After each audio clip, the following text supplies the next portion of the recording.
Commissioner Scaggs, is he around? Start making your way up here. And yeah, I think a lot of budgets need cut. That's the first thing. You really wake people up and start cutting their money. That's right. You know, and my frustration is you have so many representatives that talk the talk, but yet they keep funding all these agencies and giving them all the money, and it's like, you know, if we're at war, why are we funding the enemy? You know. Amen?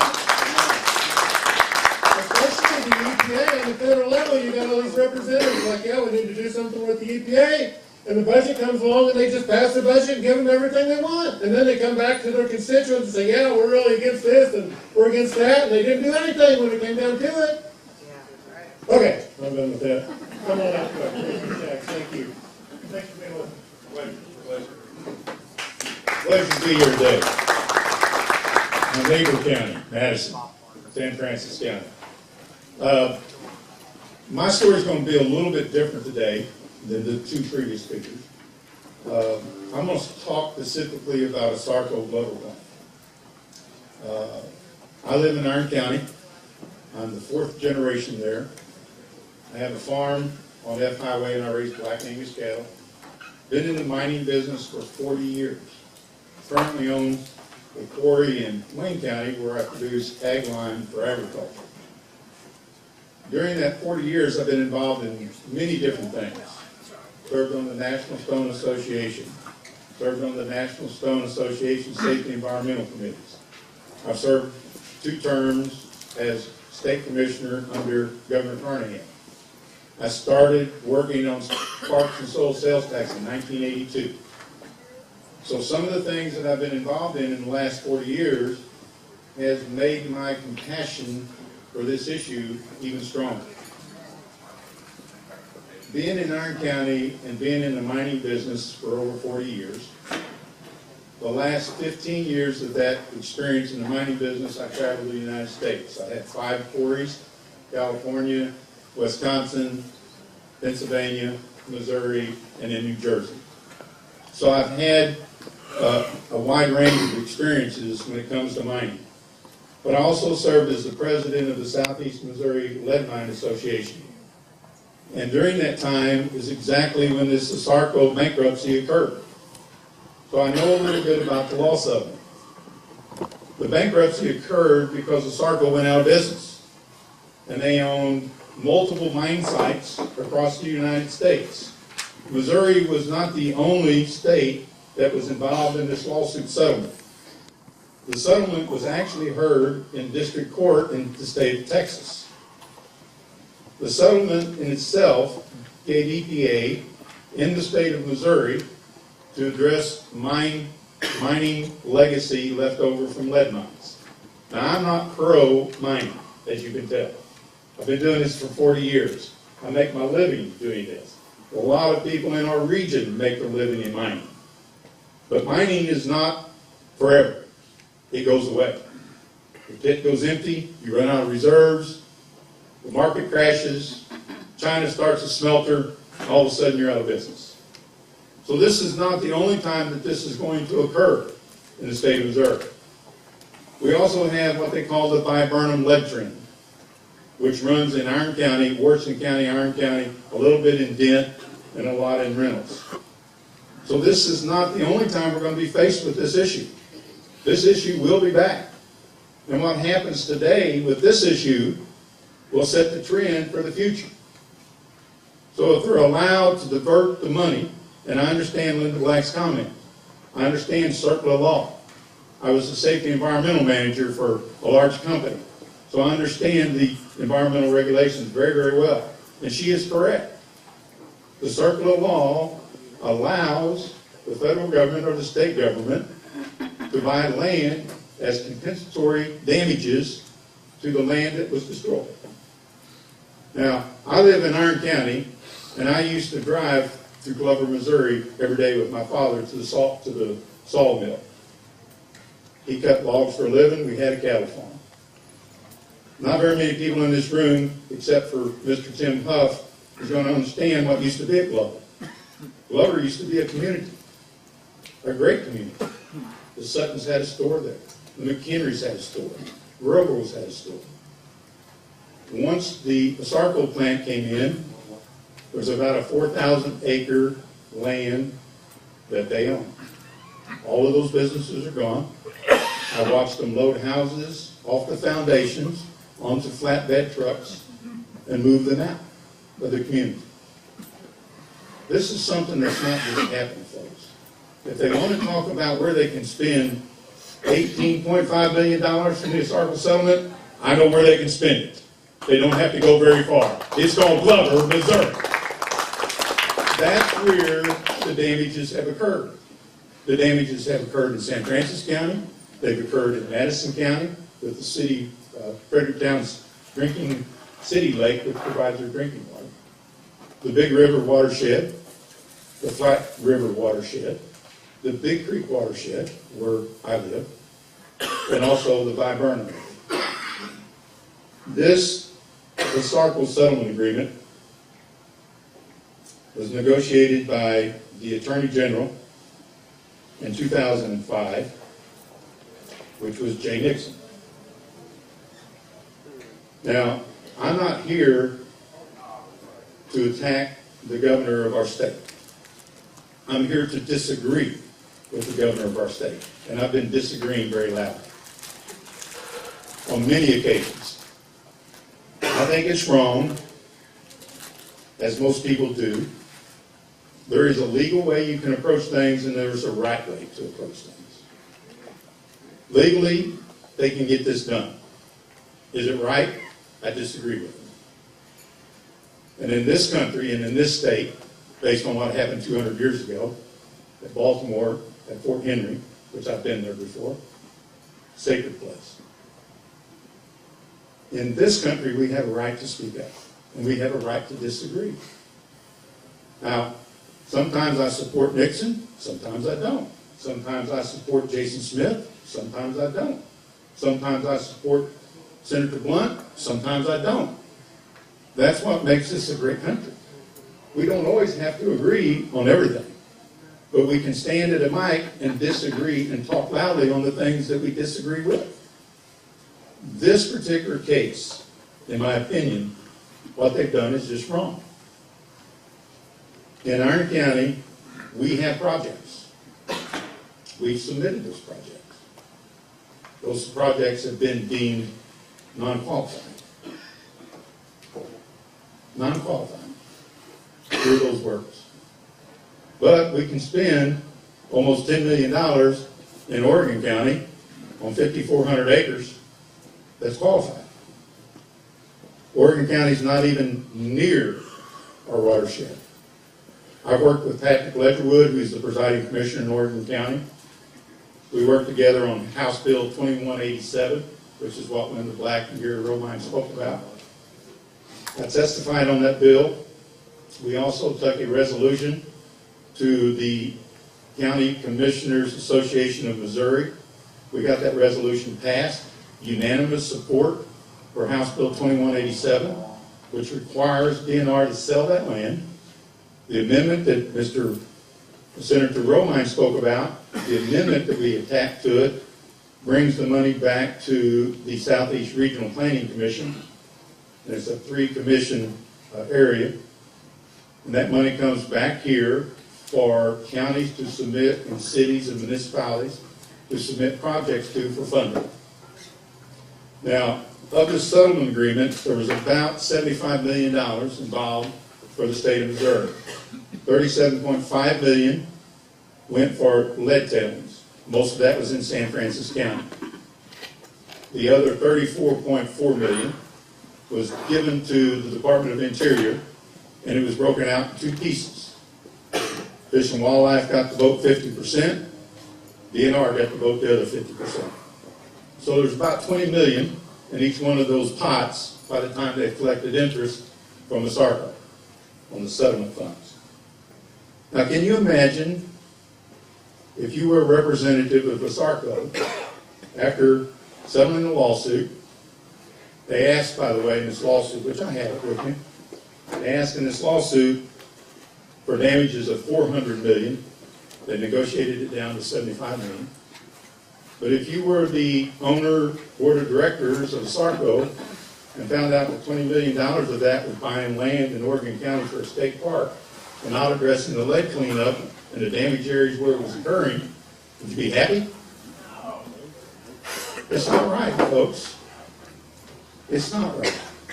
I'm not here to argue the political world between Republicans or Democrats, Libertarians or Constitutionists. That's not what my game is. My game is that I represent Iron County. We've got lead mining going on in Iron County today. That's going to dissipate in 10, 20, 30 years from now. What's going to happen then? Are they going to take this money and go buy land in Kansas? Possible. It's the precedents that we set today. My father always told me, make sure what you do today, because every action deserves a response. Their action deserves my response, that it's not right what you're doing. It's not right to take the money from the lead belt area, from my neighbor, from my school district, from my home, from my county, and spend it in Oregon. Now, if you're an audience member from Oregon County, I don't mean to disrespect you in any way, form, or fashion. But have you ever sat in a lead mine? Have you ever been underground? Have you ever watched the smoke boil out of the stack? Have you ever watched the fish do not take order put on your stream where you play, where you live, where you fish? I doubt it, because you're not even close to us. However, we're in this fight together. I'm very concerned of what's going to happen. They paid an enormous amount of money for this land, way above market value. Even if our bill passes, I don't know if there's anybody who can afford to buy it. But they have another $8.5 million. They haven't spent that yet. Maybe our bill will prevent that from occurring. I've spoke with the governor's staff on many occasions. I've invited the governor down. We had a tour of Madison County, St. Francis County. He's been to the Fredericktown City Lake. He's been to Bonehoe.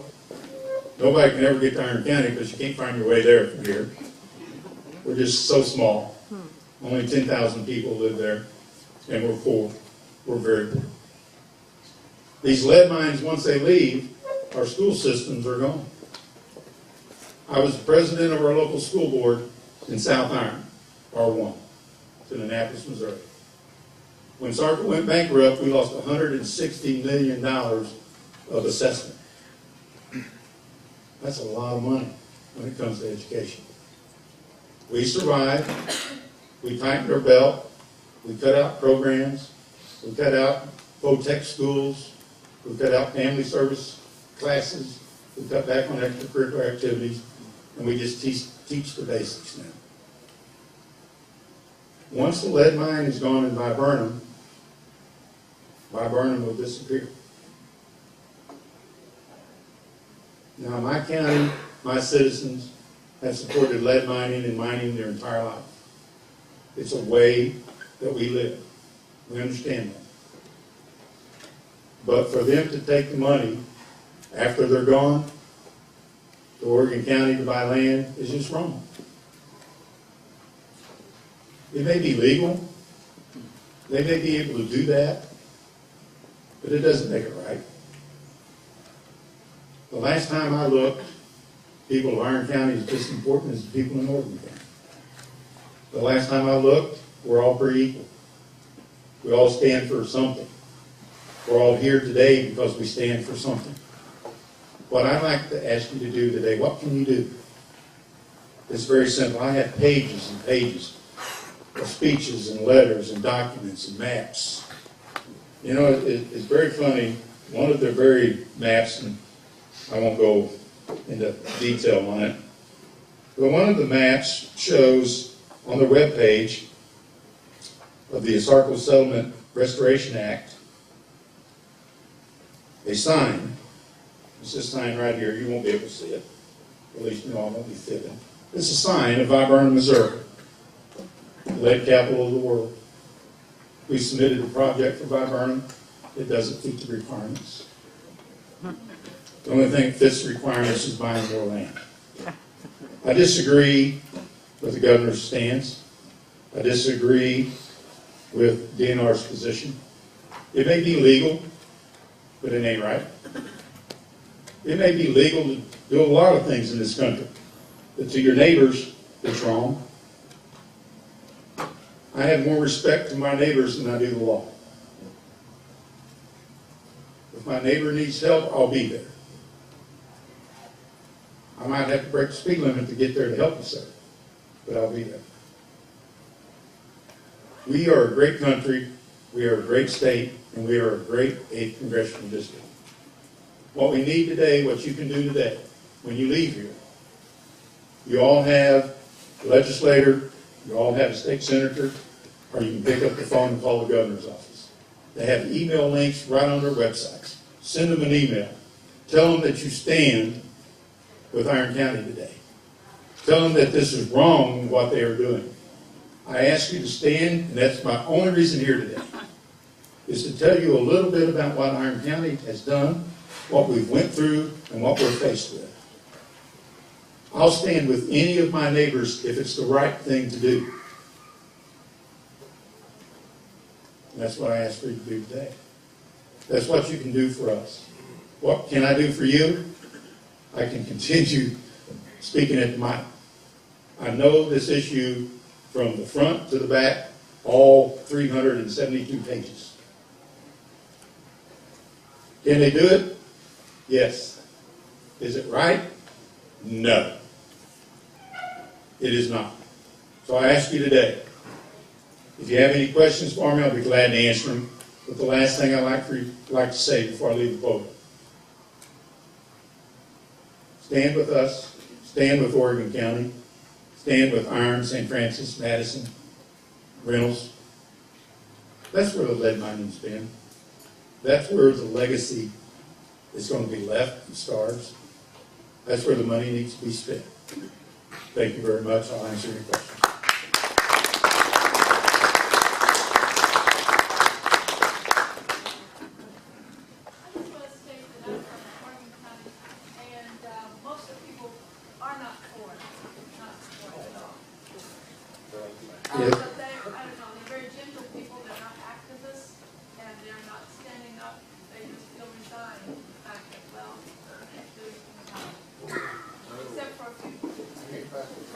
Thank you, ma'am. I can assure you that Patrick Ledgerwood has your back.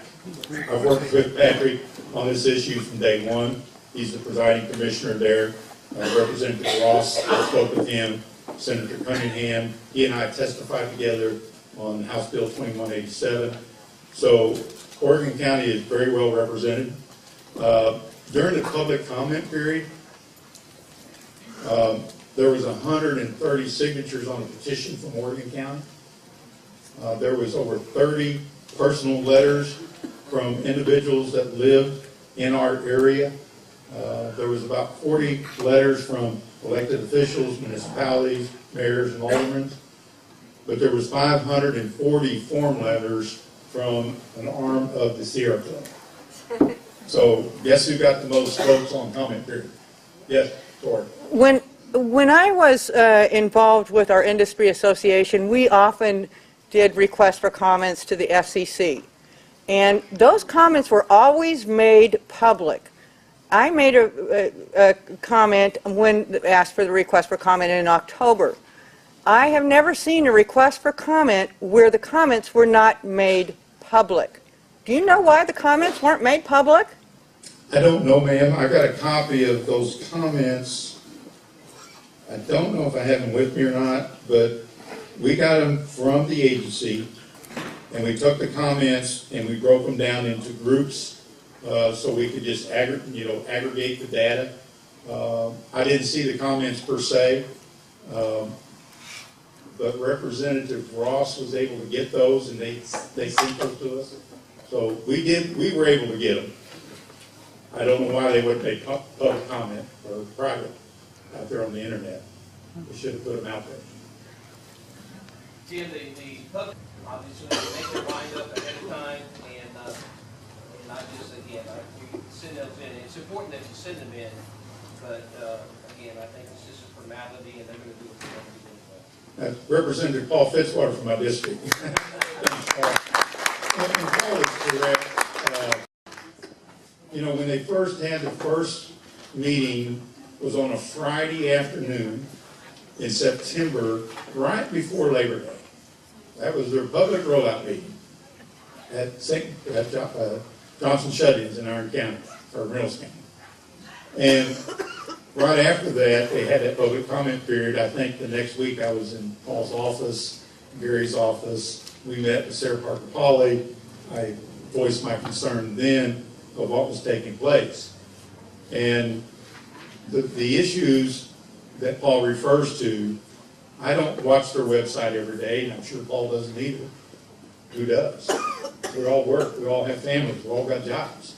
Well, it's on our website, you should have seen it. Well, that's not what I call public notice. So, any other questions?